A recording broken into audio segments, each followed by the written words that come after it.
माननीय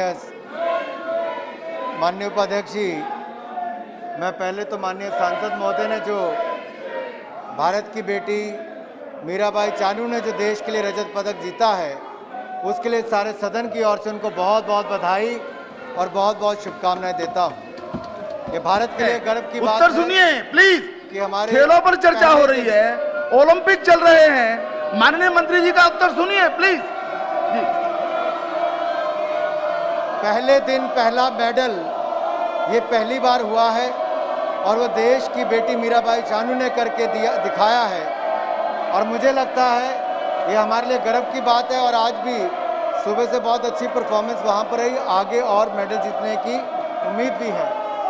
मैं यहाँ पर कहना चाहता हूँ, जहाँ पर आपने मध्य प्रदेश की बात कही, तो मध्य प्रदेश में हमारे नेशनल सेंटर ऑफ एक्सीलेंस जो है वो एक भोपाल में चल रहा है, जहाँ पर लगभग 223 एथलीट्स खेलते हैं।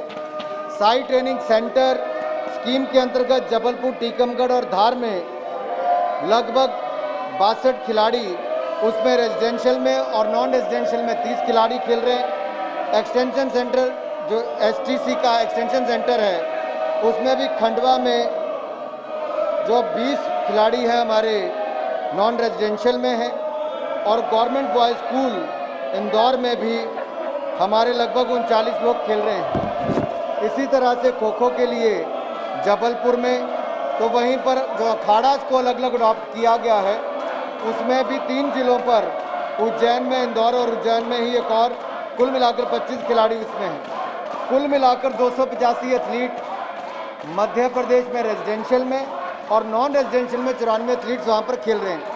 इसके अलावा भी भारत सरकार खेलो इंडिया गेम्स का आयोजन करती है, जो यूथ गेम से लेकर यूनिवर्सिटी गेम्स तक है। 3 बार यूथ गेम्स हो चुकी हैं, यूनिवर्सिटी गेम हुई है और इस बार भी नवंबर महीने में ये आयोजित होनी है।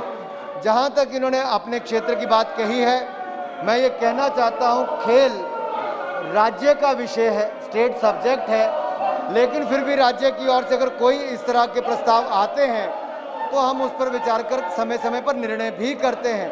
इस तरह का प्रस्ताव अभी तक कोई नहीं आया है। माननीय उपसभापति जी, मैं आपके माध्यम से सदन को बताना चाहता हूं कि हमने खेलो इंडिया स्कीम के अंतर्गत लगभग 1756 करोड़ रुपया जो खर्च किया है, उसमें से जो अलग अलग आधारभूत ढांचा बनाने का काम किया गया, उसमें 272 स्पोर्ट्स इंफ्रास्ट्रक्चर प्रोजेक्ट्स को सैंक्शन किया गया, जिसकी कुल कीमत 1735 करोड़ है।